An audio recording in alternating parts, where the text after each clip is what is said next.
Let's see. I think it's 3 o'clock. I'm getting a notepad. Okay. You're thinking the notepad? Oh, all right. We definitely have a quorum today. We have a lot of folks here. And all right, I just want to say welcome to everybody. Thank you for attending. We're going to move through the agenda pretty rapidly. So we're moving on to the adoption of the agenda. Do I have a motion to adopt the agenda? Second. All right, all in favor? Aye. All right, so it's passed. We adopt the agenda as is. Moving on to the approval of the consent agenda. We have, on the consent agenda are most of the items that we actually covered in the work session, which was 2 weeks ago. So we have reviewed all these. There are 3 items: the governing board work session meeting minutes of June 12th, 2024, the governing board retreat minutes of June 18th, 2024, and the regular governing board meeting minutes of June 26th, 2024 that have been added. Do I have a motion to approve the consent agenda? So moved. Second. All right. All in favor? Aye. All right. It's approved. The consent agenda has been approved. A lot of the agenda. Pardon? It's a lot of the agenda. That's a lot of the agenda. We did a lot of work 2 weeks ago. One busy work. All right. So there were no items removed from the consent agenda. So moving on to the closed session. So at this point, actually, we're going to move to go into closed session. We'll be down the hall, I believe, and then we should be back here by 3:45, pretty promptly. So do I have a motion to go into closed session? So moved. Second. All right, and roll call? Chair Pugh, Yes. Vice Chair Quintana, Yes. Secretary Siegel, Yes. Member Wilson, Yes. Member Herman. Yes. All right, well, thank you all for coming for 4 minutes of the agenda. That was a lot of work we got done, so thank you. But we'll move into closed session, and we will be back no later than 3:45. Jody, who do you want in the closed?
right, I think we're back from the closed meeting, and do I have a motion to go back into session? So moved. All right, second? Second. All right, all in favor? Aye. All right, roll call? Yes. Vice Chair Quintana. Yes. Secretary Siegel. Yes. Member Wilson. Yes. Member Herman. Yes. All right, thanks. Okay, just one thing for the board members. We got some feedback that you can't hear us that well on the audio. So Mason has put all the microphones right here. So please speak into the microphones. What are you gonna turn off the other side? The other room? Is that, okay. All right, action items on the non-consent agenda. Approval of the financial report. Mr. Tellis. Good afternoon, Good afternoon. Chair Pugh and board members, Mr. Raleigh. Here's another financial report for you. We reviewed the June report during the work session. You approved it in the consent calendar, but since we didn't meet in July, I've since been able to prepare this July report for you. And so just to start out, July is an interesting month. It's the first month in the fiscal year for the college. And since it's the first month, there's very little activity going on. It's hard to really make any real judgments in terms of a trend for the year. So I'll just briefly go over this. The operating bank account had a total of 14 million this July, and then in the prior July we had 8.8 in 2023, 8.8 million, and that's a year-to-year increase of $5.2 million. Tuition and fee revenue totaled $3 million compared to $2.7 million in the prior year. It's an increase of $347,087 and an increase of 13%. Local mill levy appropriations, those are our property tax revenues, totaled $329,884. And those really will be accrued as a closing entry for last fiscal year because we have to accrue the July property tax revenue back to the prior year. So that's why you don't see any revenues in July 2023. Other sources revenue was $45,464 this July. In the last year, we had $25,866, an increase of about a bit over $19,000. ING revenue in total was $3.4 million, and that's compared to $2.7 million in the prior year. And that's a year-over-year change of $696,569 and up 26%. On the expense side, you'll see that we had expenses increasing 26%, totaling $4 million. And in the prior year, we had about $3.2 million. That's gone up 26% and a total amount of $855,476 from year to year. That's the summary, and again, July's, not a lot of trends going on in July, and so we'll see how the rest of the year shakes out. With that, I can try to answer any questions. Well, you're looking at me. All right, any questions for Mr. Tellis? I got one. Okay. Under the public service table, I'm impressed that 1 month and we already have some revenue. The question I have is, what about KSFR? Would that fall under this table at some point, the public service? Let me get there. And I don't know what page that is. right now, yes, it will. But right Yeah. now, what Yeah. we have is we have a The one above it. a grant fund really from a settlement that you're aware of, and so that's kind of what we're using right now. And this doesn't represent grant funds in here. This is more of like the actual operating revenues that we get. And so we will be doing, as soon as we also have additional funds from the state of New Mexico. They issued to us what was it? Was it a junior bill or, no, it was in that House Bill 2 for the Grow New Mexico. We had a legislator that sponsored an appropriation to the college under the Grow New Mexico HB2 monies, and we're waiting on the grant agreement for that. And we recently communicated to HED, and they let us know that that's in the mail. Once we get it, that money will go here, and then we will need to do a budget adjustment for that. What's it for? For KSFR Oh, operations. okay. It was, Yeah, yeah. it was seed funding to get it going, and Right. so we have 200,000 there, 750,000 in the grant. We have quite a bit of funding to get things going, and we've transferred a lot of KSFR over. Currently, there's still a little bit of activity that's in the Northern New Mexico Radio Foundation that they're taking care of, but will eventually become our responsibility too. So, And when do you expect to close the books on the fiscal year that ended in right June now, 30th? I mean, in the next few 2-3 weeks, So we will get a presentation on that in September? we can get that to you. Or We'll have October?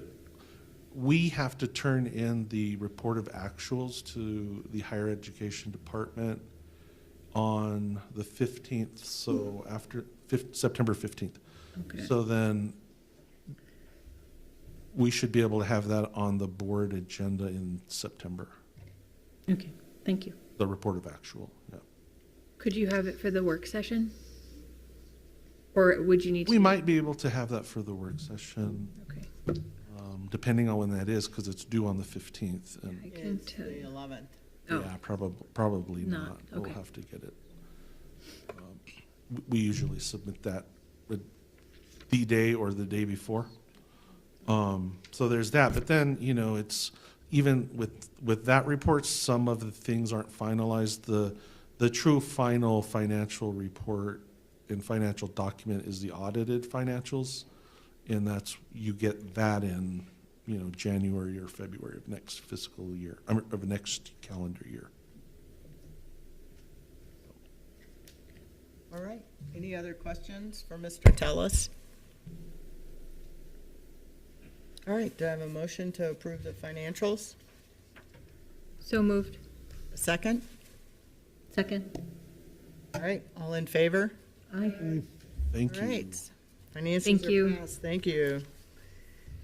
All right, approval of the First Amendment to President Rowley's contract. That's what we were just in closed session about. The bottom line is that the contract amendment is actually to provide Dr. Rowley leave availability at the beginning of the year. So, do I have a motion to approve that contract amendment? So moved. Second? Second. All right, all in favor? Aye. Aye. All right, so the contract amendment passes. All right, third thing, approval of the board goals for fiscal year 24-25. And I apologize for not getting these to Audrey to be in the packet prior to the packet going out. That's all on me. But each of you have a copy of the board goals, the draft ones that we talked about and worked together to develop. I guess I can either read them all, or I sent them out to you for comments. I got back no comments from folks, so are there any comments or any discussion on these goals as drafted? You could just read 1 through 4 without reading the Okay. sub-bullets, maybe, just so Happy to everybody do knows. that. All right, so the goals that we've developed for the governing board for ourselves are: 1, develop a process to be involved in advocacy for the college. And member Quintana is going to be the advocate for that. That involves local advocacy, state level, and federal level. The second goal, board members are engaged in a continuous process of training and professional development, particularly in creating a quality board.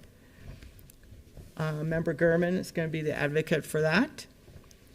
Number 3, monitor the progress and policy and procedure development for Mosaica.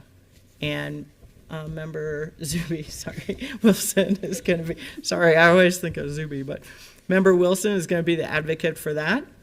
And then monitor the progress of chess and the implications it has on SFCC now and in the future. And I am the advocate for that. Linda, how'd you get away with that? Yeah. Yeah. I had one more goal. One more goal for Linda. Would you be able to go to all the chess meetings from now on? In your place or just Oh, attend? no, I don't go to that many. I mean, Okay. So, yeah, we can talk about it. I could go to some. All right, so do I have a motion to pass the goals as stated? So moved.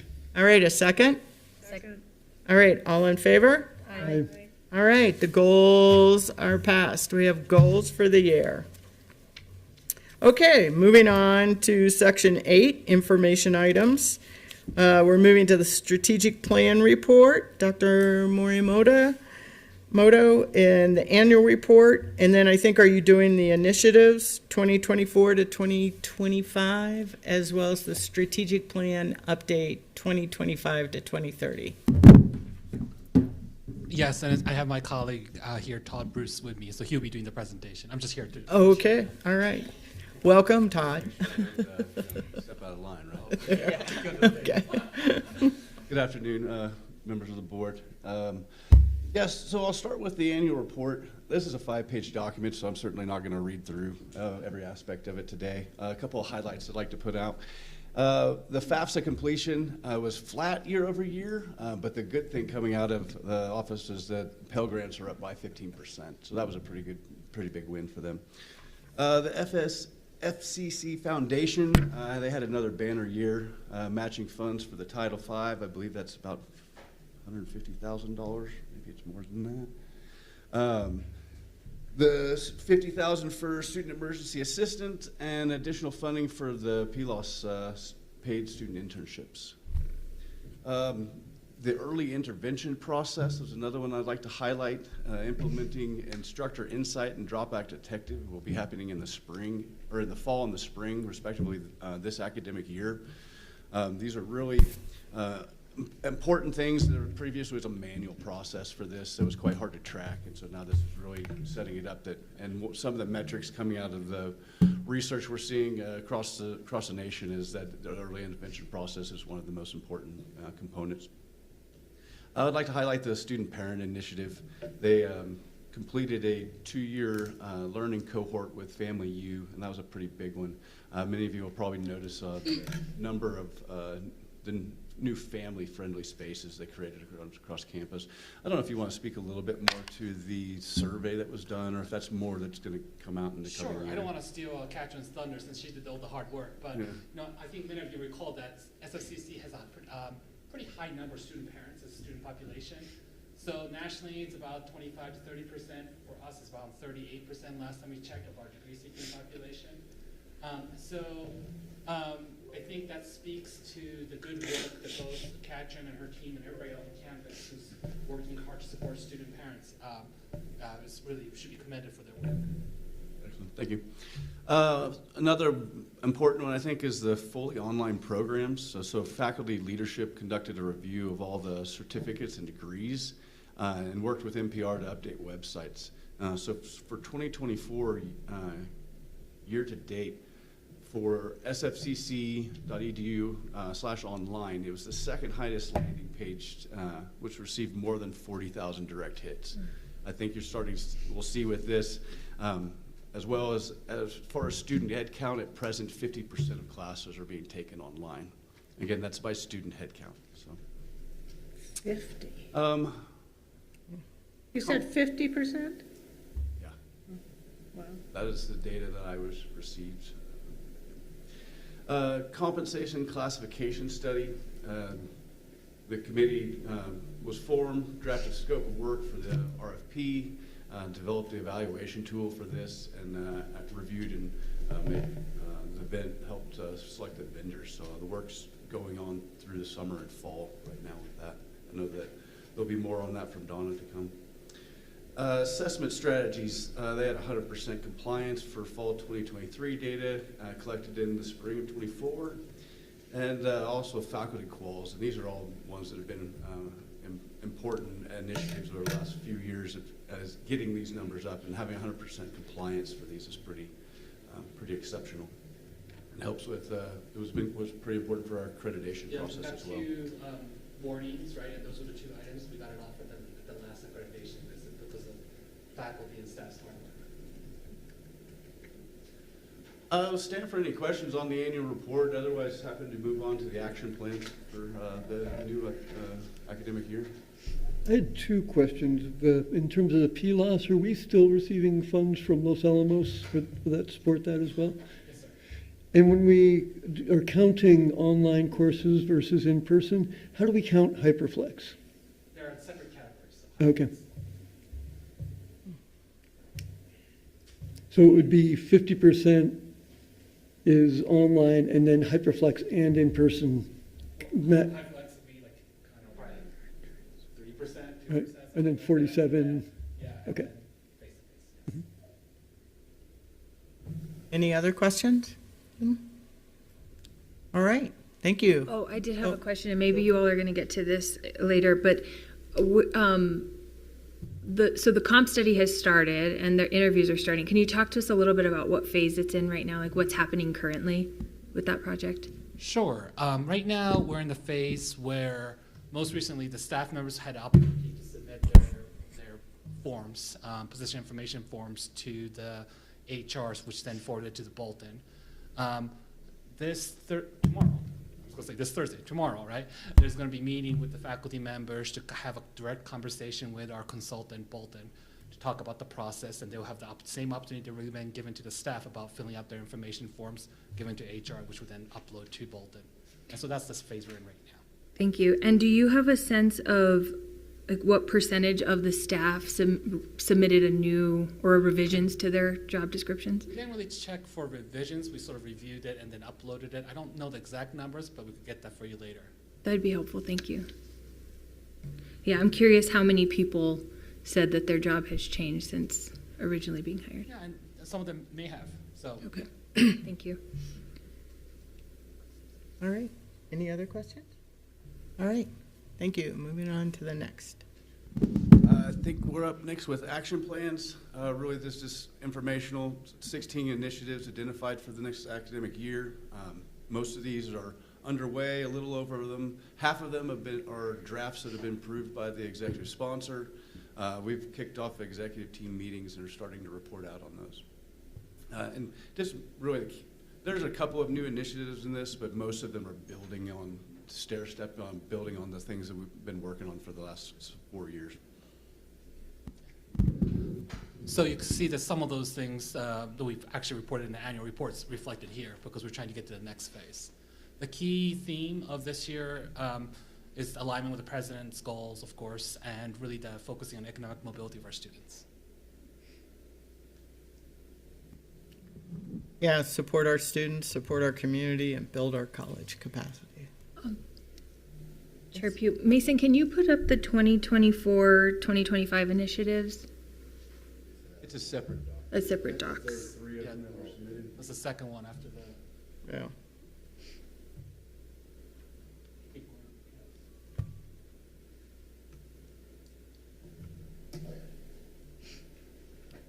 Thank you. I had a couple of questions because I don't understand some of the acronyms that were used. What is OOC in number 15? That was a shorthand for out of cycle process. Yes, so we're going to be doing, not in addition to the regular regular cyclical program review process, we're going to be doing an annual review of the programs. Okay. And then there was one other, let me see if I could find it. OER is open educational resources. They refer to free or low cost, but mostly free textbooks for students. Thank you, that was the other one. I thought we were pretty far down the path with having that complete. Not quite. We've actually done a really good job of starting it, and huge thanks to many faculty members, especially in the English department, who have really actively participated in that process. One of the things that Val Nye from the library, the director of the library, and Steve Martinez, one of the faculty members working on, is now using the additional grant funding that we received to see if we could expand it to sort of course sections at a time rather than individual courses, so that all the particular subject course might use a single OER. Of course, that's not always possible, right? Because some of the research is so cutting edge, it gets so updated so frequently, we might not be able to make that happen for everything. But as much as possible, we're trying to find a way to make sure that a low-cost alternative or no-cost alternative is available to our students. Okay. Any other questions? Yeah, I just want to share, I really appreciate the holistic student support to increase fall-to-fall retention. And I want to share an experience I had this fall. I tried to sign up for an English class, non-fiction writing class, and it kept giving me error message. And I dug around and realized, oh, it's asking for a prerequisite and doesn't know what degrees I have or whatever. So I was like, okay, I was digging around. It was just giving me an error message. The website was not directing the student to say, well, here are the steps to get around this, or these are the steps you need to do. You need to come to the testing center, or you need to bring your transcript and so on. And I thought, okay, I'll deal with it later. A week later, I thought, when I come to campus, I'll figure it out. I'll dig out my transcript or something. By then, the class was full. So I just want to share that experience, that there needs to be something in that website where it directs the student to what to do next, and maybe make a reservation. Like, you have a spot reserved for the next 24 hours. Go check with your advisor or something. I think it would help a lot. Thank you. Thank you for that feedback, and we'll make sure that our student affairs people are aware of it.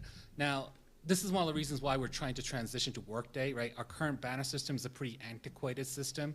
It's really not designed for students' interaction. So I'm excited that there's a lot of work. Right now, Workday itself is focusing on that student side of that ERP project. So we're hoping to resolve that in the next couple of years. But yes, in the meantime, thank you for bringing that up. All right. Any other questions? I have one other question about professional development for employees. Can you talk a little bit about what you all are envisioning for the next year with regard to that subject? Yeah, thank you so much for bringing that up. We recently applied for a grant to enhance professional development opportunities for employees. Most recently, as many of you may recall, the previous Title V grant really focused on equity, right, and sort of best online teaching practices. One of the things we want to do this year is send a group of faculty and staff members and some administrators to Achieving the Dreams sort of teaching and learning seminars, so that they could sort of develop what a framework might be, what it might look like, a blueprint might look like for a potential area for teaching and learning, professional learning environment for both faculty and staff. In addition, one of the things I've asked the HR people to focus on after they're done with the salary study, because it's a monumental project, is to really think about professional development that goes beyond the compliance training that people receive every year, right? That goes out around March or February, somewhere around that time. So one of the things we really want to think about is, like, how can we ensure that it's well integrated with the professional development committee that we currently have, plus systemic, sort of utilizing the Workday Learn aspect of the professional development software and structure to ensure that people are receiving on-time training that's relevant to their professional careers. One of the other things we're thinking about is potentially thinking about doing something for management training, because a lot of our people may be progressing into management positions, but they don't necessarily have the management skills that would help them become even more successful than they already are. So that's the other thing we're talking about. But first, we really want to focus on the salary study first, because that takes significant resources from HR, and then start thinking about that from a staff side, and for the faculty and student affairs side, we're thinking about working with ATD. So those are some of the things. So it sounds like it's pretty scripted in terms of like what you all are envisioning for staff to do. Is there any flexibility for staff to propose the type of development that they want to pursue? Yeah, I think there's definitely space for that. And so once we actually have that space where we can actually start thinking about that, one of the things we envision is really getting feedback from people about what will be the most useful things, rather than just giving them there's some things I think everybody should get, right? But then there's definitely room for people to get other things. So absolutely. Yeah, I'm just curious so that folks if they have the flexibility, or that if it's not built in, that be something that everyone considers. Because I think some folks are motivated by different types of professional development, or even conferences or professional organizations that HR doesn't necessarily have the time to focus on, right? You can't find all of the opportunities that folks might be interested in. Absolutely, and I appreciate that. And that's one of the function of the professional development committees out there. If there's not enough funding in the departments, people go apply there for conferences and such. And so, absolutely, thank you. Thank you. That's it. Any other questions? All right. Well, thank you very much. As I said this morning, I really appreciate the work you're doing on the strategic plan and giving us all a direction and kind of the unity of effort, everybody working towards the same thing. So that's great. Thank you. I think we've got one last slide. We're just going to do a high level of the timeline for the 25-30 strategic plan. Some of you are going to be hearing this for the second or third time, so thanks for your patience with that. So just a reminder, in late April, we ran a survey for the mission statement, and that was overwhelmingly proposed to be kept by the students and the employees here. So that was finalized, and then we ran a retreat this summer, had participation for a couple of members of the governing board, most of the executive team, staff and faculty senate, and we started to draft our vision and values that we're currently reviewing through focus groups. Those focus groups are leading. We had, I think it was around 35 or, well, 40, about 40 different people that attended focus groups during convocation. We did breakout groups and had conversations, reviewed the values that we had been drafted, and we're seeing if we're going to get additional feedback from anybody at the college, whether employees, other forums that way, potentially invitation to faculty senate for that. And then we'll be running a survey to finalize those visions and values. Well, not finalize, to get the last input from the community before it goes to the leadership to make that decision on those. So not going to dig into that farther today, but happen to take any questions. Any questions? Yes, we. So are the focus groups you're putting together, are those going to be broad, like everyone gets to be a part of a focus group, or are there focus groups that are representative of different constituents? So we had focus groups we ran through convocation. Now we're open to everybody in the community, right? Mm-hmm. And we're waiting to see, gone to staff senate and spoken with them again, said, hey, happy to run additional focus groups if there's enough of an interest amongst the campus community to do so. And the faculty. Oh, and the faculty. And the faculty senate asks, hey, we'd like to have you come. Please come speak to the faculty senate. We wanted to give them a little bit of space as moving into the fall semester, recognizing they had a lot of stuff going on. That's why we've, if you saw an earlier version of this slide, we've pushed out a couple of the activities a little bit, but we built in some space during the fall semester to allow us to respond to those needs. All right. Any other questions? Okay. Thank you very much. And I guess we did have the updated schedule, huh? Even though I thought not. It was just the word complete that was at some point. It was brought to my attention this morning. It was right. Oh, I see. Okay. We got it. All right. Thank you. Okay, moving on to the HR Strategic Plan 2023-2024 closeout report. Yeah, so my understanding is Donna's online in the GoToMeeting. So I'm definitely going to let her speak instead of me, but just to set the framework, right? Oh my goodness, so distracting to see yourself on the camera. Don't look. I'm not going to look. So forgive me. So last fall, we had a consultant group coming from the outside called Interact. And they did a focus group with the faculty and staff members about what's happening at the college. There was many very good feedback. And some of the feedbacks there related directly to HR. So to the credit of HR folks, they got together in October and say, okay, let's find a way to address some of the things people are talking about, and let's come up with an action plan. So over the last, well, since October, from October to June, about 8 months time period, they worked diligently to address 3 different issues. 1, having consistency in a hiring process. 2, making sure a standard onboarding process for our employees. And 3, ensuring that we have an appropriate employee or staff evaluation process in place, right? And so they've done a fantastic work, and I want to let Donna speak to that.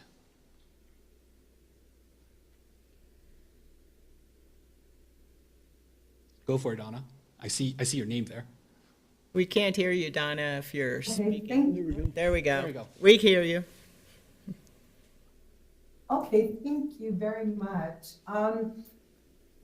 So like Yash said, we, during our strategic plan retreat, we came up with the areas that we needed to work on. And I'll go over the first one. I'm sorry, I'm trying to turn on my camera, but I can't.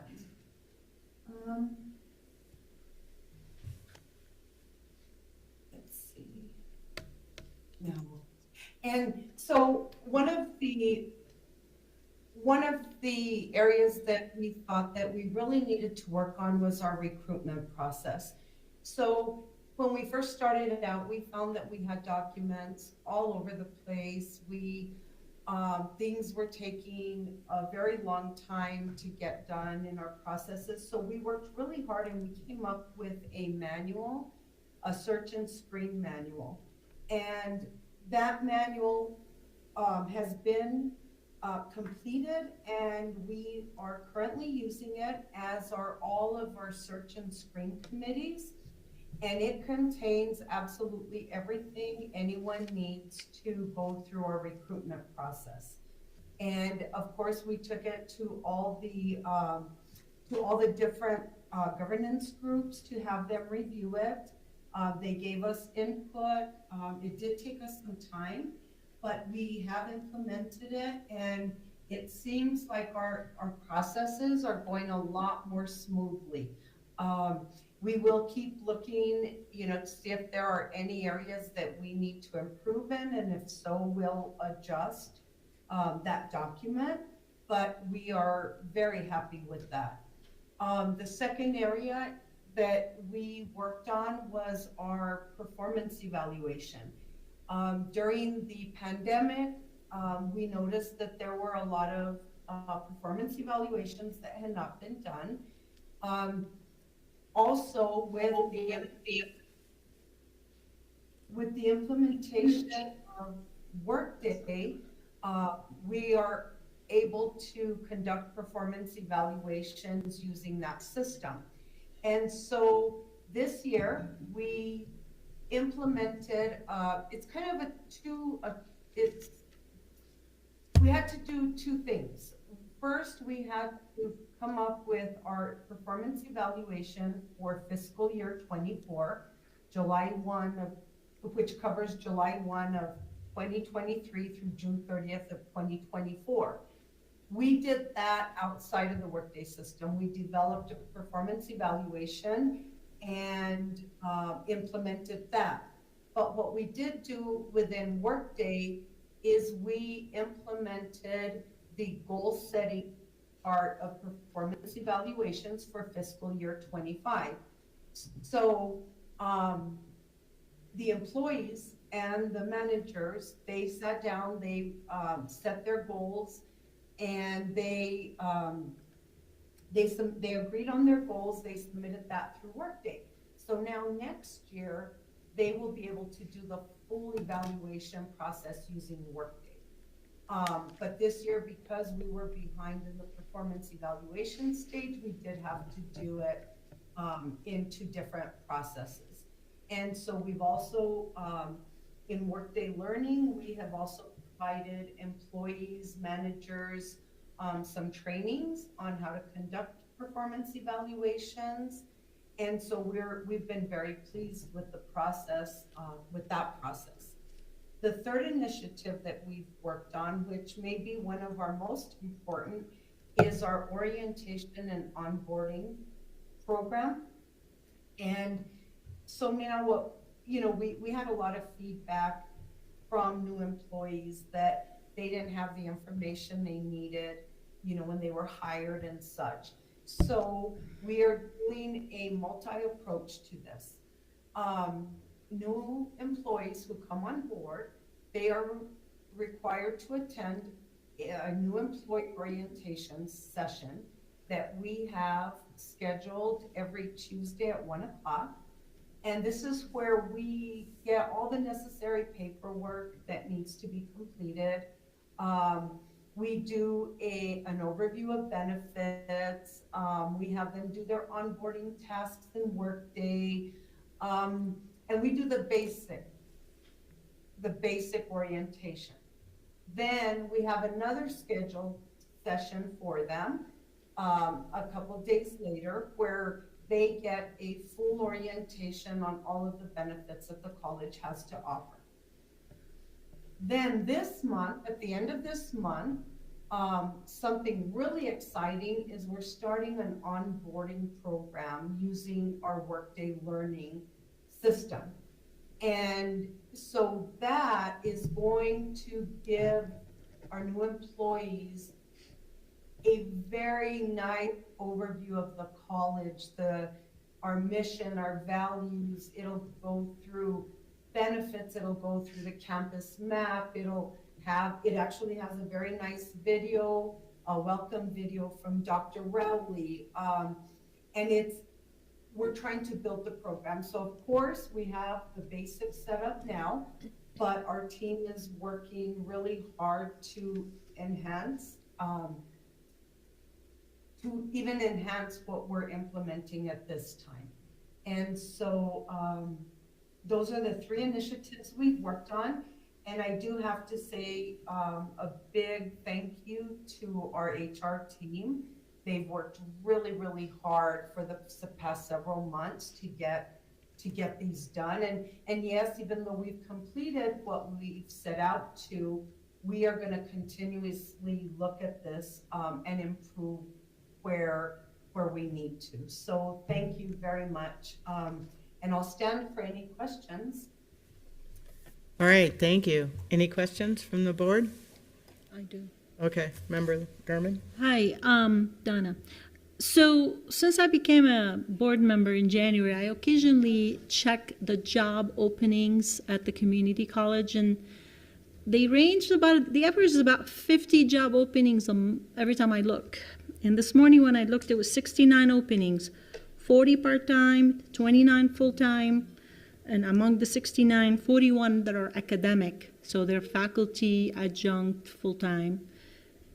I'm concerned. I need you to speak to this. I mean, how do we ensure that the college is operating smoothly without undue stress on faculty and staff with all these openings? Or are these openings just general openings waiting to collect resumes until we have higher enrollment? What exactly is going on? Well, so some of them are what we call evergreen openings, and so we will always have them open. So for example, like adjunct faculty, we do have pools of applicants that we're continuously looking at. And it's mainly our adjunct faculty, maybe our adult ed instructors, and they're usually the temporary vacancies, okay? If you were to go look right now at our job openings, we did have several new positions added this year, so we do have quite a few vacancies. And then sometimes we'll have temporary pools, okay? So we do leave the position open in case, so we receive applications, and then of course, we go through the applications often to see, okay, do we need to do any hires? And we pull from that pool. So we're constantly needing new applicants for those positions. Okay. And also, if you look at a lot of those Sometimes positions we'll there, have I'm sorry, Donna, go for it. I apologize.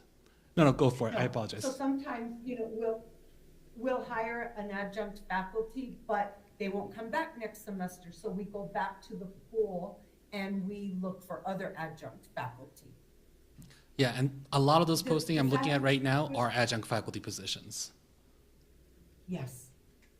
Okay, so that's a rolling basis. Okay, yeah, 36 of them. And you need 5 full-time. That's academic. Okay. 36. So half is explained by adjunct faculty right now. There's 69 openings right now. So is it just because it's the beginning of the year? Yes, some of it is that, because like I said, we did have new positions added for the beginning of the fiscal year.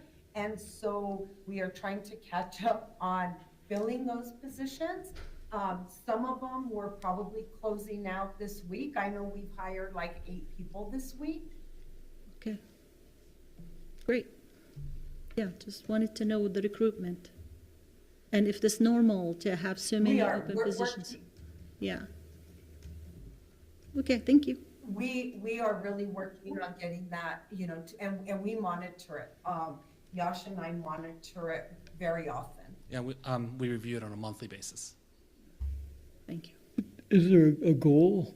Is there a rough number of openings that we would consider within expectations and fulfilling our needs? There currently isn't really a goal. Rather, it depends on the individual need of the department and the college. Madam Chair, Member Wilson, too, I would add, too, that you really, to get an accurate number, would need to take the adjunct faculty number out of that mix. And so if you take that number out and we have 30-something out of the 300 and what employees, that's a really low vacancy rate. Some of our peers have around 25% vacancy rates overall. Chair Pugh, I have a question for Ms. Castro. Ms. Castro, this is Vice Chair Quintana. My question is about the performance evaluations. I'm curious if the performance evaluations are unique to SFCC, or if we have, or if this is a shared practice that all of the chess institutions have adopted. Can you speak to that a bit? No, ma'am. Yes, so the performance evaluation for fiscal year 24, that is unique. Okay, that is unique to the college. And then the goal setting for fiscal year 25, it is unique. I mean, we all have a basic template, but if there's something additional or something we do not want to have there, we are able to adjust the template. And so that's actually what took some time, is we do have to have, if we don't share, not all of the chess schools are using the performance evaluation. I think we are only the second school to use it. So we had to go through a lot of testing, and we had to build our templates for the evaluation. Thank you. You're welcome. Any other questions? Okay, Ms. Castro, I have a question too along the performance evaluation lines. So if I am understanding correctly, you've developed performance evaluations for fiscal year 25.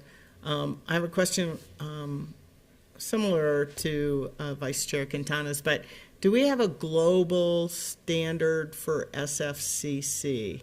And not saying that everyone would have the same criteria in their evaluations, but do we also put kind of an institutional piece in there that everyone has, like support the mission of the college or something like that? How are they structured? So the form itself is. Absolutely. Go ahead, Donna. I'm sorry. I'll let Donna answer it. I apologize. And so, yes, it is very specific to the college, there are, so let me just go back a little bit. So prior to FY 24, through the pandemic and everything, we had not set goals for the employees. So what we did this year was we got everything aligned. So we evaluated employees' work for fiscal year 24, and we set up goals for their work in fiscal 25. Now, at the end of fiscal 25, they will be evaluated on those goals set up between them and their manager. And so, and in the evaluation and in the goal setting, we do ask about supporting the mission and vision of the college.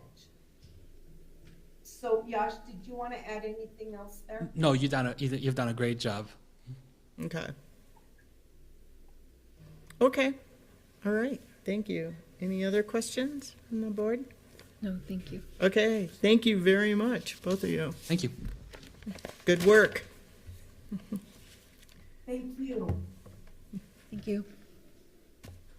All righty, moving on to the next section, communications. We have the Faculty Senate report. Do we have Dr. S.J. Miller on the line?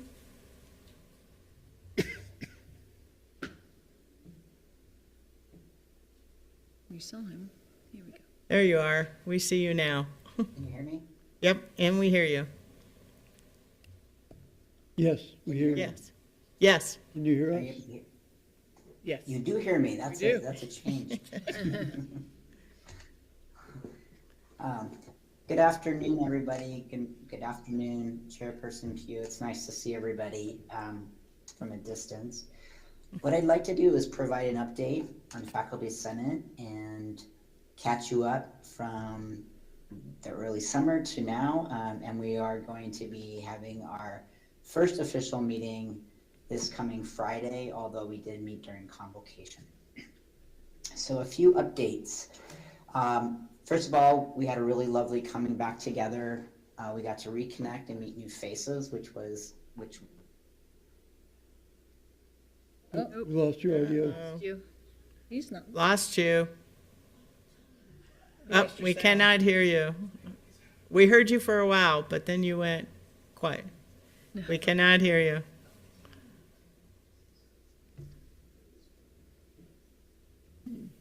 Nope. Nope. Keep talking. We had you, but you just went.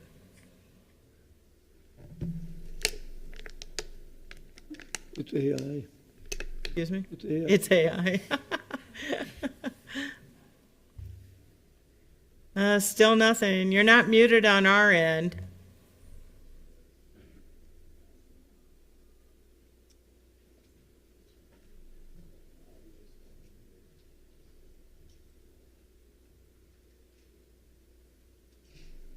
Anything to help, Mason? I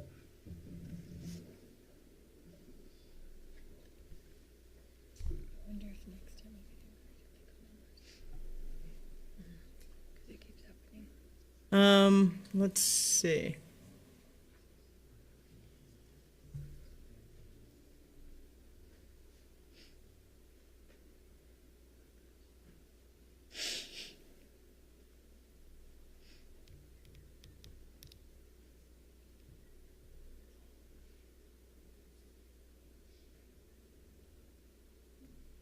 Can you hear us?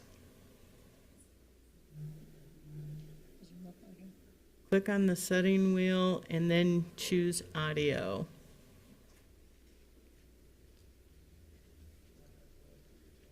Yeah?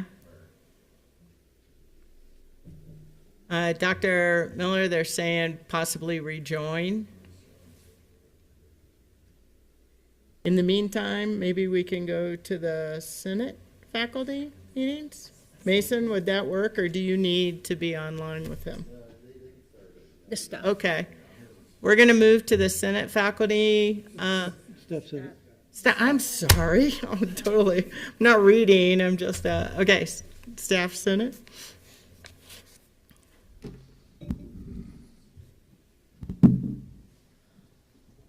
Hello, and sorry to call you the Senate faculty. I have it hyphenated here, so sorry. My bad. Good afternoon, Madam Chair, members of the board, President Rowley. Thank you for the opportunity to present on behalf of Staff Senate today. I'm going to just kind of give an overview here and start out by saying that Staff Senate started this semester by meeting during Convocation Week, where we also had our joint meeting with Faculty Senate. Our meeting dates Meeting dates for both senates were established, and both faculty senate officers and staff senate officers agreed to meet on a regular basis. And I don't know if Is it Dr. Miller working was now? going to say that, but Oh, yeah. SJ. that's what we came. Oh, is it coming in? So we can hear you now, but we've moved on to. Okay, go ahead. You know, The GoToMeetings staff's- does not work for my computer for some reason. Yeah, we seem to be having issues with that. Can we put you on hold for a few minutes until the staff senate meetings, and then we'll come back to you? Do not go quiet on us. Okay, thank you, sir. All right, back to you. So for this semester, Staff Senate will continue to use a solution-based approach with concerns or issues from staff, and we'll continue to have our regular committee representative reports on the following committees. We have our executive team and governance council updates. We have our financial review committee, our president's diversity advisory committee, professional development funding committee, our technology advisory committee, the CHESS SIS, and SFCC strategic plan. So I know you were asking Todd about this earlier. I don't know, I think it was Vice Chair Quintana that was asking about that. And he does present every time we have Staff Senate. We've also asked our staff members if they want specifics. We'll bring those specifics to, Todd will bring that to Staff Senate. So that's always being addressed. Staff Senate appreciates our committee representatives as they keep staff informed on all initiatives that are happening. So we really appreciate that because that keeps Staff Senate staff members up to date on that. Staff Senate had 61 staff members attend last Friday's meeting, which was our first meeting. I think that this shows the staff's continued commitment to the well-being of the college and the students that we serve. So we have had really good attendance lately. I'd like to do a shout out now to we have SGA in the house here, right? Mary and her staff here, and they did an amazing job yesterday of putting on a barbecue for us. And I don't think people recognize that. I know staff always says it was a great job, and there's a lot of behind the scenes stuff that goes. So I just wanted to give out staff Senate would like to thank you, staff SGA members, and Mary for doing that for us. Appreciate that.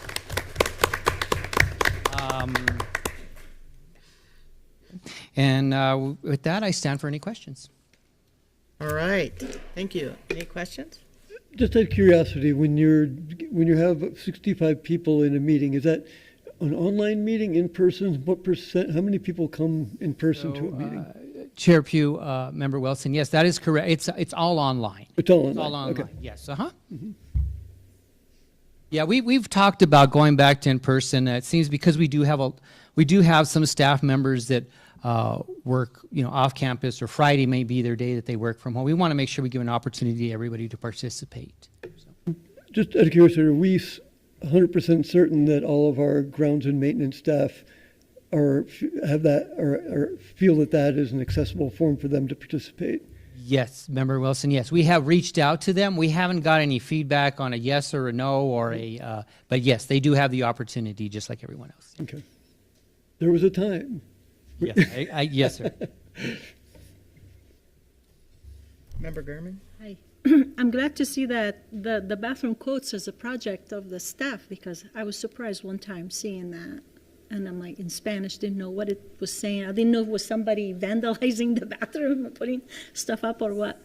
Yes, Member Gerben, that is correct. The way we do a lot of things, they ask us, what are your initiatives? And we bring these things up at Staff Senate, and someone says, what's going on with, the things in the bathroom? And then we reach out, the Staff Senate officers will reach out to those individuals that oversee that, and they come and present and give staff the update on why we're doing what we're doing, Yeah, I learned a lot from your report. Appreciate I also learned about the Student Wellness Center. I didn't know what was that, and it was the room downstairs with all the flags and so on. So I'm going to bring this question up. What happened to the flags? Are there going to be some renovation of that area? Maybe Marcos can answer. But I noticed that the flags disappeared. Yeah, Member Gerben, I'm not sure. If I may address that. Hi, it's Margaret. Can you all hear me okay? Yeah, we can hear you, Margaret. Okay, we removed the flags, Board Member Gurman, because they were put up there many, many years ago, like 15 years ago or so, to represent the various countries from which we had students as a part of the student body. And they no longer represented that appropriately, and there were many, many flags missing. So it wasn't a comprehensive display of flags, and so we made the decision to remove those, and we can, talk about that going forward, but that's why they've been taken down. Okay, thanks for the explanation. It was kind of fun. All right, any other questions? Thank you very much, and I second Member Gurman's statement about I always learn so much from your minutes.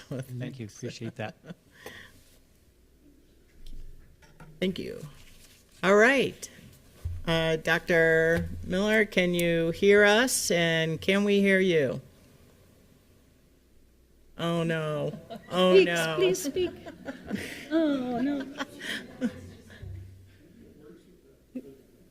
What happened did you log back in? Is that why we could hear you? Maybe, is that what happened, Mason? What do you think happened? He'll just call and we'll put him on the microphone. Yeah, can you come in by phone? Yeah. Any call?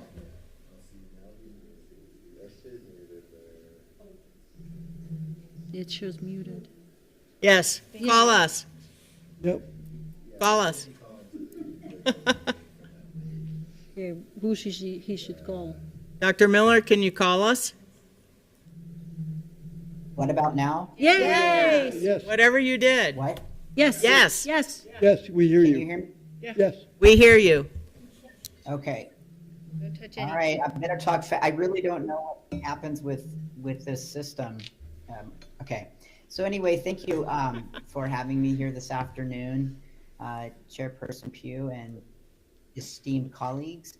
A few updates. I think you heard the first one that I mentioned.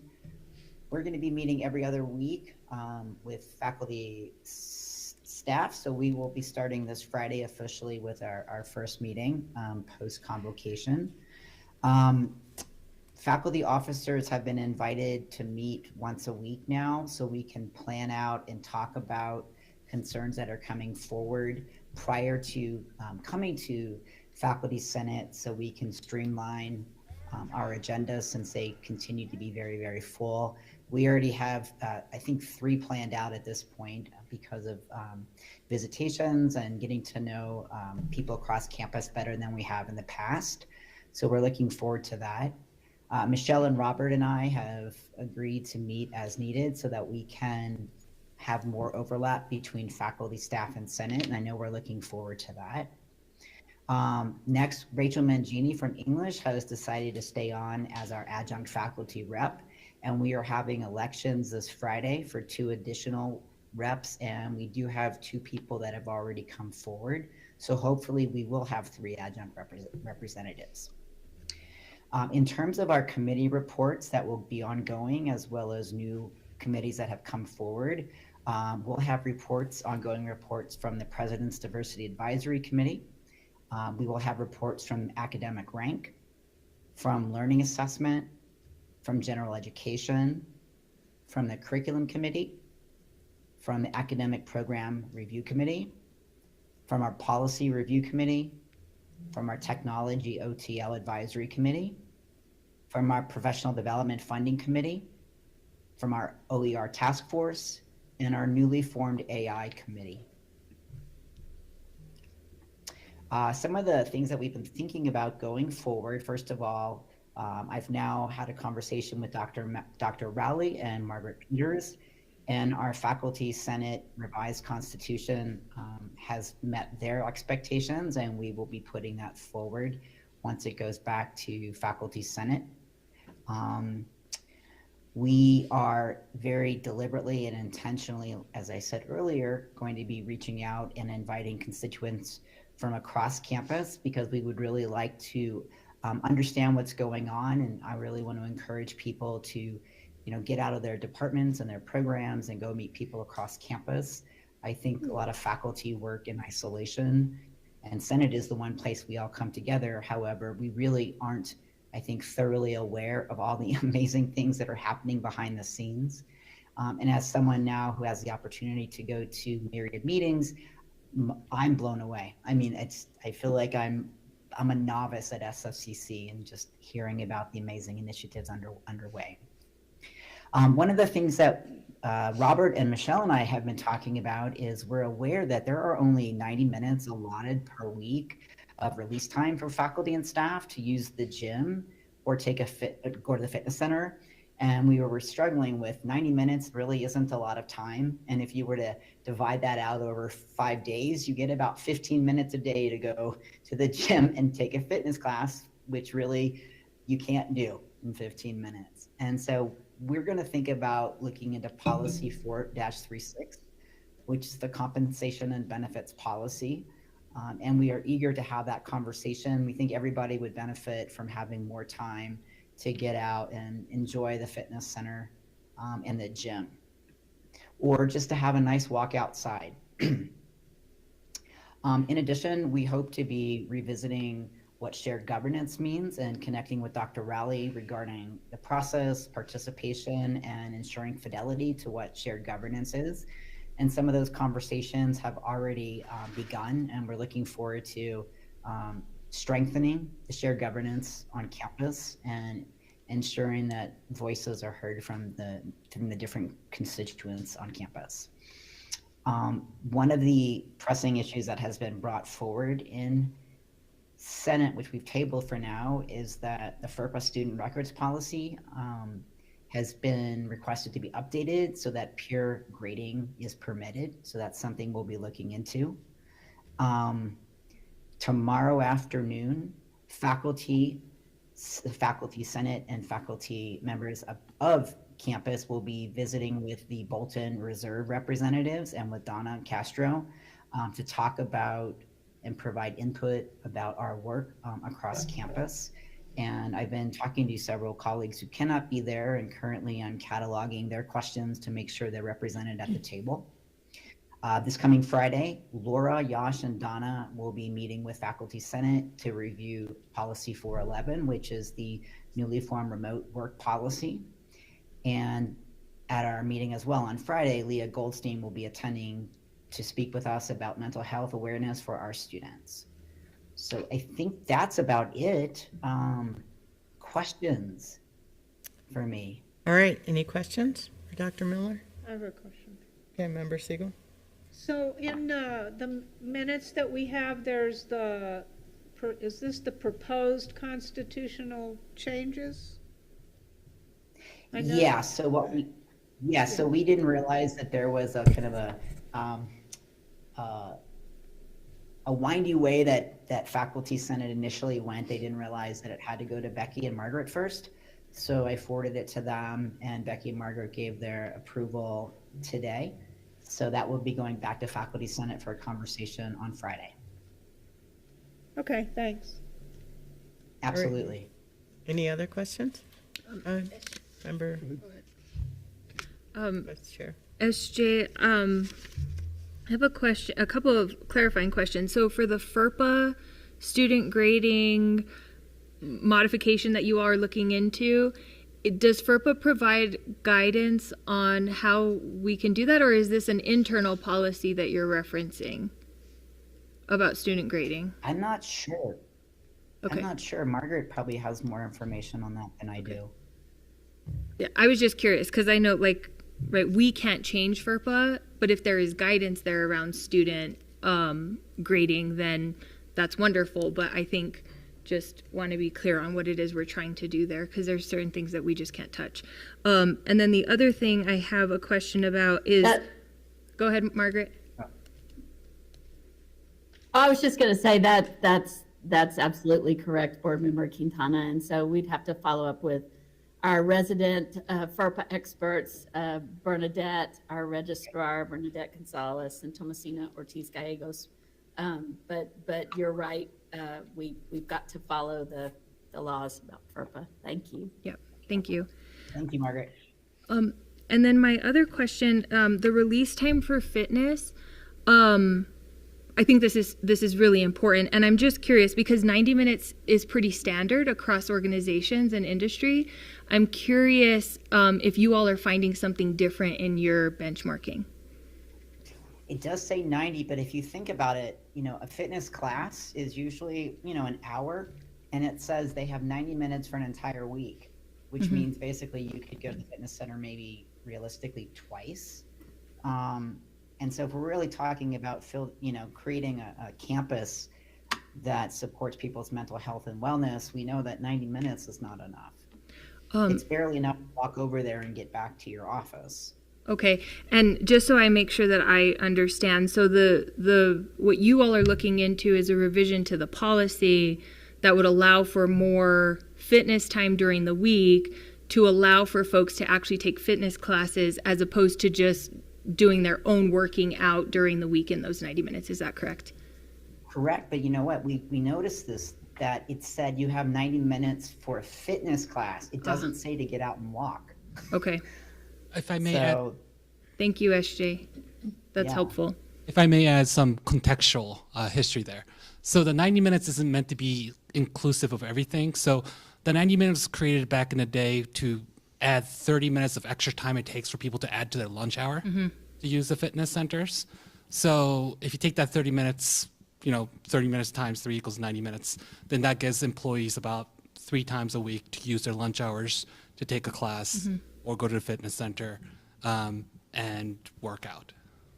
Okay. Of course, if people want to change it, that's a different up for discussion, of course, but that's at least the context that I just want to provide for the board members. And do you know the policy number off the top of your head? If you don't, that's okay. 436. 4-36? Yeah, 436. And the policy,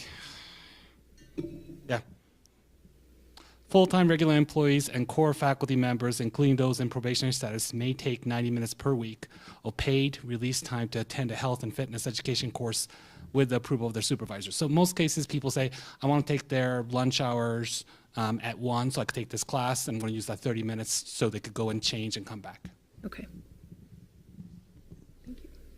Thank you. All right. Member Wilson, did you have questions? Yeah, I'm curious in terms of your committee on AI and how that's going. And I'm wondering if you've taken advantage of the Melanies up at the Santa Fe Institute, Melanie Moses, Melanie Mitchell. Melanie Moses is also a professor at UNM. Board Member Wilson, I only heard the second. Oh, there are 2 of the top people in the world researching AI up at the Santa Fe Institute who are pretty accessible to our community. So Melanie Moses and Melanie Mitchell. I'm certain if you're interested, they have very cutting edge and interesting ideas on that. And that's their full area of research right now. Okay, so Melanie Mitchell, and the second name was? Melanie Moses. Moses. Okay, And I'll of course, pass that on. Chris Moore is not like one of the lead people in that, but he always has a lot to offer, and he's a great friend. So, Great, thank you. And yes, our first meeting was great. I think we had 13 people in attendance, and we have 3 advisors who are going to be working with us: Julia Duncan, Sarah Hood, and Valerie Nye. And the rest are faculty and staff. It's a very rich meeting.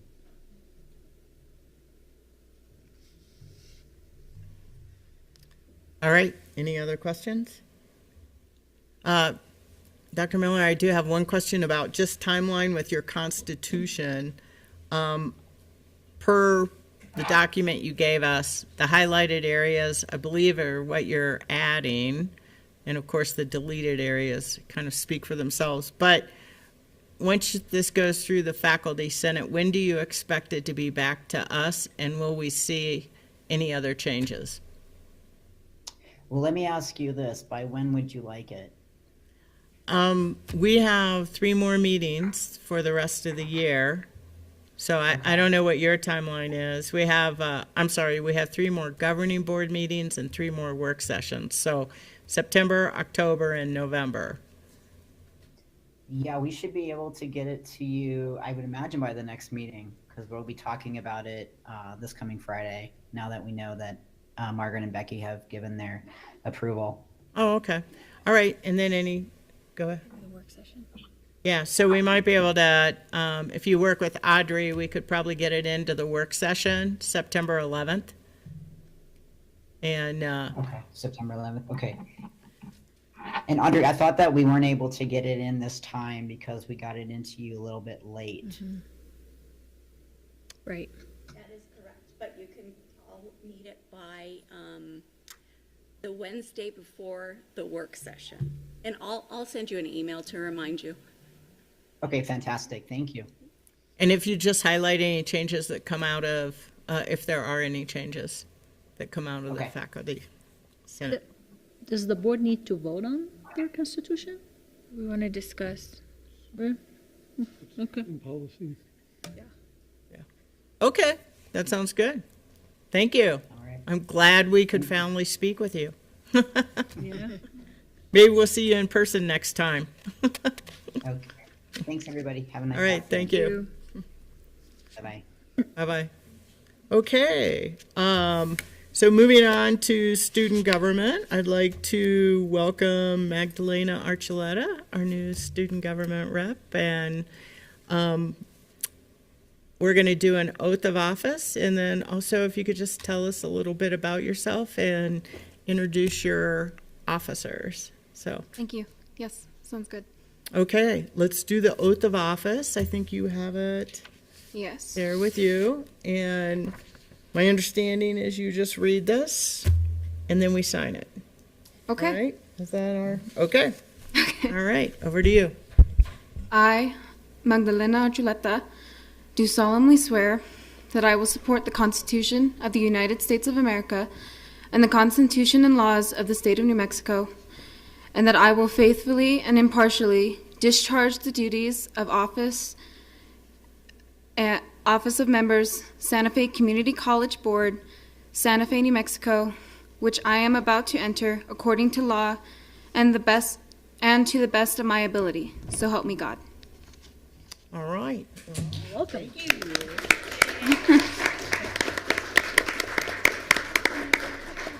Yes. Welcome, welcome to our board. We're so happy to have you. Thank you. Doesn't need a judge. All Needed right. a judge. Let's just sign, and then you are official. Okay.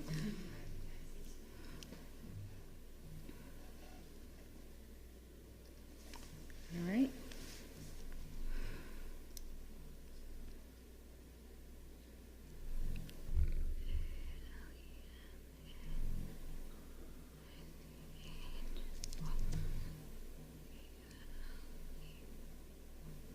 Okay. All right. Thank you. Thank you. Well, now will you please tell us a little bit about yourself and introduce your officers? Okay, hello everybody. I'm Magdalena Archuleta. I am a fine arts major. This is my, I think, 6th semester here. I've been here a while. And I'm here with my brother, Santiago Archuleta, vice president, my sister, Viviana Archuleta, secretary, and Marcelo Silvia, our treasurer. All right, welcome.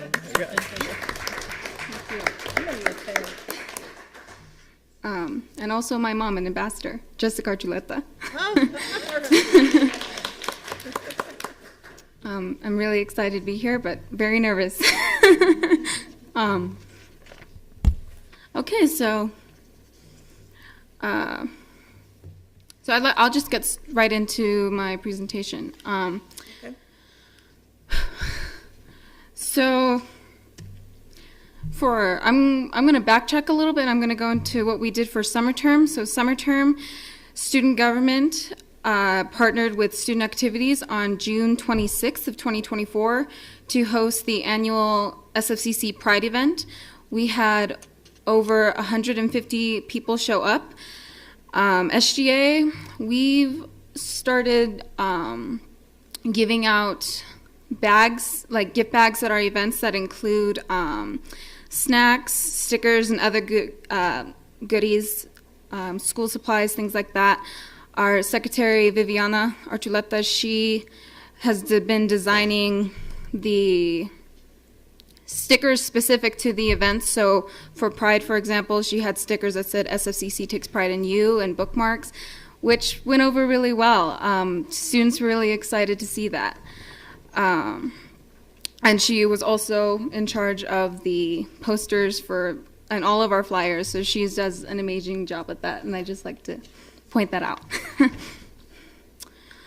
Along with that, we've started giving out prizes at our events, which include books that go along with the theme of each of these events, and SGA swag and coffee shop gift cards. And so at the Pride event specifically, we had a 30-ingredient salad bar, some snow cones, and resources from across the city to come and to set up at the school. And then... So did you participate in the Pride Parade? Then I heard there were thousands. And I did participate in the Pride Parade, not as SGA. I was helping a friend with a Buddhist float. But so yes, I was there, but we were not there as SGA.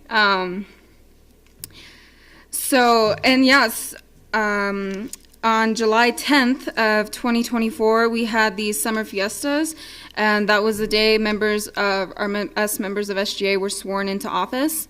We attracted a crowd of 200 people. We had a barbecue with hamburgers and hot dogs and ice cream and a corn roaster. And we gave out 100 bags again as prizes to students, as well as the same thing, the themed books. Our theme for that event was the state of New Mexico, so we put together educational boards about a little bit going into the history of New Mexico as a state and before. And at this event, we had one teacher, he brought his entire welding class, I believe, and he was thrilled and so thankful that SGA and Student Activities put on such a fun event for him to be able to bring his students. And so I'm going to come into fall term now. So last week for Welcome Week, the ambassadors and student programs set up Welcome Week tables where we were distributing campus maps, handbooks, SGA swag, and like snacks to new and returning students. We were also promoting that we are still looking for senators. Once again, our secretary was able to make us flyers with all of our faces on it to promote that. And along with that, we were walking around assisting students just trying to find their classes, and we walked around from the main building all the way to the fitness center. So this was my first time engaging with students as the face of SGA. So I was really excited to be there, but my feet weren't. I was really tired.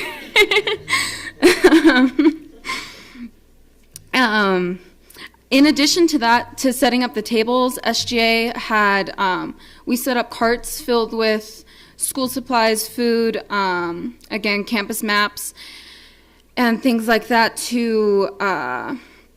and flyers for our upcoming events to cart around the schools and give out to students, whether in the hallways or within classes. And students and teachers were really grateful and appreciative of this effort that SGA was putting into just going to them, really. And that was a great time for SGA. We got to pretty much show them who we are and put a face to the name and advertise that we want more. So on that, as a student, student government and the ambassadors want to express our gratitude to the Welcome and Advising Center.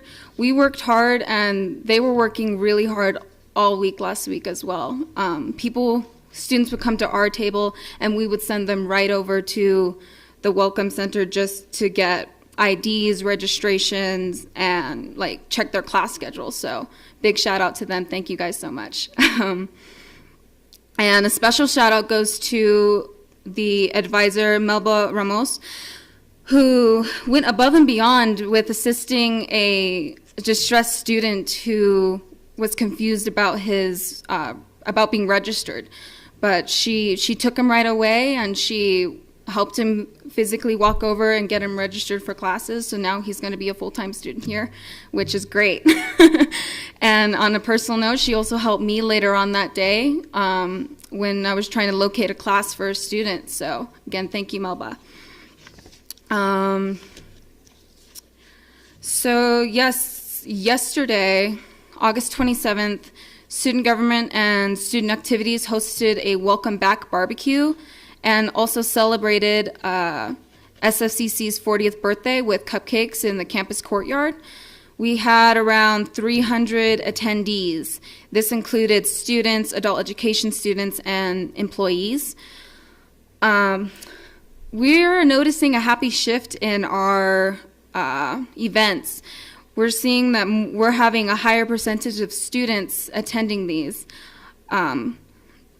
This, I think, is a direct result of our SGA outreach with carts, and as well as usually our vice president will go out the day of the event and go to as many classrooms as possible and let them know, remind them, this afternoon we're having a barbecue or whatever. So that's been really helping a lot. So again, yesterday we had entire classrooms once again attend these events, which included a welding class, some nursing, dental, art classes, and the ESL class. So that was wonderful to see. And yeah, as I mentioned earlier, SGA members took initiative to work during evenings, specifically our Vice President and Secretary Archuleta, to take those carts around. And we're not just doing this to give out food and give out information, but we're doing this as a chance. It's a good time to have engagement, get one-on-one with our students, which is exactly what we want to do. Sharing the information with the students specifically about needing senators and helping them out with the snacks. You know, we've been told a lot how helpful that is and how grateful students are, especially in the evenings when there aren't any resources open after 5.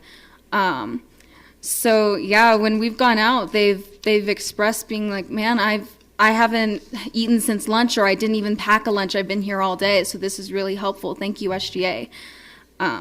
And so because of this, SGA members are also being recognized in the hallways, in their classes that they're now starting to attend, that, hey, I know you, you're student government, you helped with snacks the other night.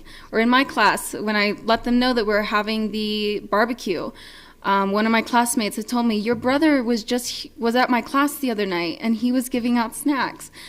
And my first thought was, how does she know he was my brother?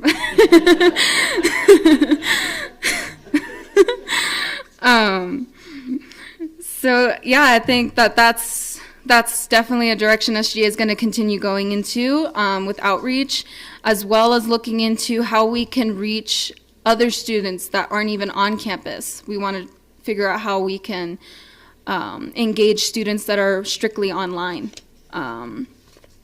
So that's our plans. So yeah, most importantly, through this outreach, off-hour students feel more connected to the school, where, like I said, they usually don't. They feel connected maybe with their classmates and their specific department, but most everyone's gone by that point. So that's a really good plus about this. So yeah, now I'm going to get into the upcoming events for September. We're going to have a Hispanic Heritage celebration. We're going to be having Northern New Mexico cuisine, a band playing of Northern New Mexico music, and a lowrider car show. So this concludes my report. Thank you for giving me the opportunity to share all the work SGA and the Office of Student Engagement are doing for our students. I now stand for any questions. All right, any questions? I just, welcome to the board. Thank I want to encourage you to recognize that unlike Faculty Senate and Staff Senate are just here to give reports, you are by statute in New Mexico a member of this board. So I want you to feel very comfortable to be able to, throughout the agenda, give input from the students about what the students feel about any of the issues. And I want to make sure you're welcome. We also have a work session. You're welcome to come to those. I know you're a student. I don't want you to feel never let it interfere with your schoolwork, but you're always welcome. And I really hope that you take that on. I'm a student. Lena's a student here. We hear grievances from students all the time, and I always try to send them to student government because it's not my job to bring student grievances, but I want you to feel free. If there's something that students are upset about, that's your job to tell us. Thank you. Anybody else? I echo what Zuby said. I just want to know, when is it in September that you're having the New Mexico cuisine event? September 18th, I believe. Yes. So that's a Wednesday. Yes. So September 18th, we will be having that event. That was good. And I take a jewelry class till 7:30 from like 2:30. So bring snacks. We need them too over there in the fine arts. And I must know what band is playing. I'm sorry? What band is playing? Oh, No. Northern Revolution. Oh, nice. This is on September 18th? Yes. Great. Well, thank you for all the work you're doing. It's very exciting to hear about the liveliness that seems to be back on campus. So thank you for what you're doing, because it sounds fun, it's energizing, and I think it helps people feel more connected to the place. So it's really important what you're doing, and I appreciate it. Thank you. Yeah, I second what everyone has said, and especially Member Wilson, that please feel free to bring any issues to the board. You are the voice of the students, and we certainly want to help anything that you're involved in be solved or help issues get resolved. So Thank you. And just welcome. We're glad to have you. And Thank you. thank you very much. All right. Can I add one more thing? Yes. Just remember. Yes, Member German. I'm really happy that you are working on supporting the students, not just to holding events but supporting the students one-on-one. That's great. And I really would recommend, again, to try to have the students think about student clubs that they want to form. Yes. And bring them to campus and, things that they're interested in. The more student clubs, the more engaged the students will be. Yeah, that's funny. Just before this meeting, we had our own meeting discussing what student clubs maybe we can start suggesting. We were talking about setting up a table around campus, just specifically one day talking about student clubs, trying to get people engaged just back in the community here at the school. Sounds good. Yes, absolutely. Chair Pugh, members of the board. I guess I've dialed enough. As far as in regards to clubs, right now we are working on the fall registration. We have about 9 clubs right now that are very high impact, which are academic side. And right now we're working on about 4 or 5 other fun clubs. We're working with pickleball. We have an Adobe making club coming up. We're just signing up a photography club. And we're going to be working hopefully with TMP to do a girls intramural volleyball team. Yay. Club. So we're trying to also get it back with TMP and dual credit as well. So we're really trying to work and expand, and they're doing a great job trying to do more outreach. We had students come in today saying, we want to join a club, what can we do? So we're really pushing that as well. Thank you for your time. Awesome. Yeah, cooking club, dancing excellent. club. I'll join. Well, thank you so much. Thank you. Okay, moving on to the president's report and presentations. Over to you, President Rowley. Thank you, Chair Pugh. I'd like to start with the Employee of the Month recognition.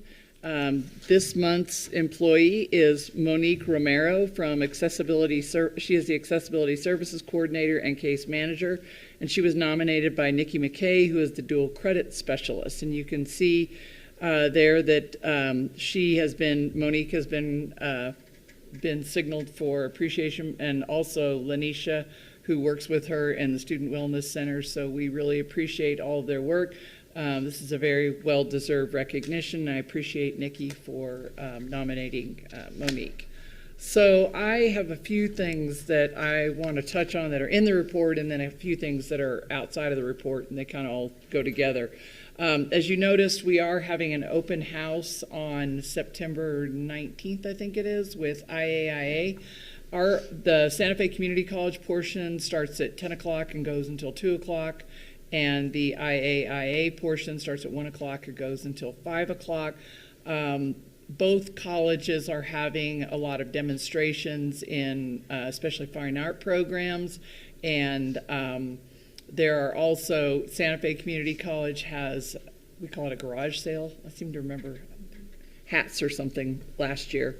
And so it's a fun event. We have food, we have music, but it's a good way to allow students to be able to see what we have to offer at Santa Fe Community College, and then also connect them with our partners down the road. Today I did a podcast with Inez Gomez from the New Mexican, and Bob Martin and I were her guests on there today, and we talked about the open house and everything, and I'm pretty sure she is going to give us she's going to write an editorial about it. She will not let us write an editorial about it, because I think you all know that there are very specific, you can only do like 2 a year, and so we've already, I think, had our time. But anyway, she was very supportive. It was a great conversation just about different things that IAIA is doing and that Santa Fe Community College is doing. So that was a really nice thing, and I appreciate NPR for setting that up. I also want to mention everybody should have one of these GeoBond flyers here. So this is, and thank you, Marcy, for being here. This is a little bit of election commentary. So on November 5th, there's an election. Santa Fe Community College has 2 of these bond issues are of particular importance to us. Bond 2, which is not mentioned here, is the library bond. That will give supplementary materials money to all of the libraries in the state, public libraries, every K through 12 library, and every academic library. So the details are coming out on that in terms of how much money we'll get. But the big one for us also is Bond 3, which is capital money. Santa Fe Community College has $3.7 million on this bond, which is that's a pretty fair amount for us. And I wanted to point out too that none of these bonds will raise taxes. So that is always the message that we want to get out to all of the voters, so that people are not afraid that we're trying to raise their taxes. This is basically new bonds as old bonds are cycling off, and I think that we've gotten pretty adept at keeping below the threshold to raise taxes. I presented last week to the Economic Development and Rural Policy Committee in Farmington. This was a presentation, I presented with Tony Pendergrass, who is the president of San Juan College. It was about jobs. Really what they wanted to know was what kind of an overview of what some of the main initiatives. I spoke for the New Mexico Independent Community Colleges, but I sort of took a point of privilege and talked more about Santa Fe Community College than anybody else. But they want to know what we're doing to get people into high-paying jobs across our state. That is a particular challenge for rural areas, which is pretty much everybody but Albuquerque, and I think Las Cruces. Healthcare came up a lot. I told Member Siegel that I felt pretty grilled by Representative Zamora, whom I've worked with quite a bit in my past job, but really they wanted to know about shortages in nursing, why we, what we're doing to work on the shortage, what I think the problem is, which, if I had the answer for that, then that would be wonderful, but I don't. And I don't think it's not one thing. It's like a confluence of things that are making that difficult. But it was a good opportunity for us to talk about how we are addressing jobs, and that we're looking at a lot of short-term programs as well as particular different bolstering our trade programs. So that was, I thought, a very favorable hearing. A hearing that I'm not sure is going to be quite so favorable. Next month, the LFC will be revealing the results of their study that they've been doing on certificates. And so they visited Santa Fe Community College and a lot of our peer institutions. They wanted to know about certificates. And I think what they're trying to do is get a handle on certificates, like what we're offering, how well those certificates are working to get people jobs as soon as they complete their certificate. And one of the things that I've heard that they found out is that not all certificates are equal. And so some certificates lead directly to a pretty high paying job and some don't make any difference at all, which I think is the correct conclusion. So I'll see how that goes. We will be, that will be in conjunction with our NMICC quarterly meeting next month, I think on the 17th and 18th. And they'll be asking for some of our feedback on that too. Also related to jobs, last week, Krista St. Vincent had a meeting with the Kansas City Federal Reserve, which was kind of an interesting meeting. And that also focused exclusively on jobs. So the Federal Reserve, as I understand it, is starting to shift their focus from interest rates to the other part of their mission, which focuses on employment. And so they're concerned that the unemployment rate has risen somewhat, and they were talking about basically their big goal in looking at employment and the types of employment that we try to train for in our community is community vibrancy. And so that is the term that they use. That is the term that we are using in our strategic plan. But it's looking at how we can move people out of poverty in our community or move people more solidly into the middle class so that people are not just scraping by so much. And so obviously their work with interest rates will probably have some effect on that. But they're also looking at making sure that, they want to know what we're doing to do our part in terms of training people for the kinds of jobs that we should be hoping that our students get. And so focusing on degrees and certificates that really do lead to jobs. Tracy Hartzler from CNN was also at that meeting, and so they really did want to know, what are you two doing for the region? And so it was a very frank discussion. Of course, housing came up, and that was a serious issue that no one seems to have a solution to. But I thought it was really important that the hospital was bringing that group into the mix for a community conversation so that we can really kind of pull our resources together and really be working in the same direction to try to improve the level of the income in various jobs in our community and really make sure that we are training for serious jobs and not luring our students into areas where they're going to make minimum wage, and they would have made minimum wage with or without any kind of education from us. So I'll keep you posted as that goes forward, because I think that will be kind of an ongoing conversation. And I think those are the, one other thing I did want to mention, this is just kind of an addendum to what Yash was talking about with the student parent work that Katrin Allred and Yash has been her partner in some of that. But the student parent group, we did a survey with all of the NMICC colleges on student parents and student parent needs. And I really want to thank Catherine and Yash for their work on that, because, you know, we Santa Fe Community College were already doing this survey with our students, but we broadened it and brought in all of the NMICC community colleges, and I think everyone but one participated, and that one wants to go back and participate now because I think they just kind of missed the deadline. So this is really, really important work that I think is being done in our state, and sometimes we don't always hear about all the good things that are happening, so I just wanted to mention that. And with that, I am happy to stand for any questions. Thank you. Any questions for President Rowley? Member Gurman? Oh, sorry. Yeah, there was a talk before the summer about a pilot program for part-time childcare on campus for the student parents.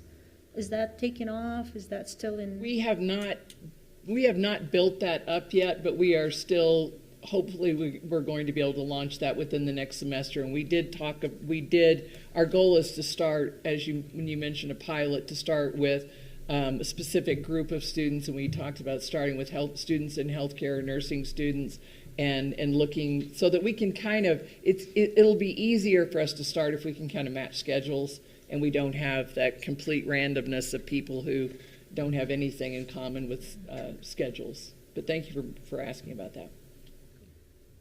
And I'll also comment just, right, we've lost a lot of teachers at Kids Campus recently, right? So hours have even been reduced over there.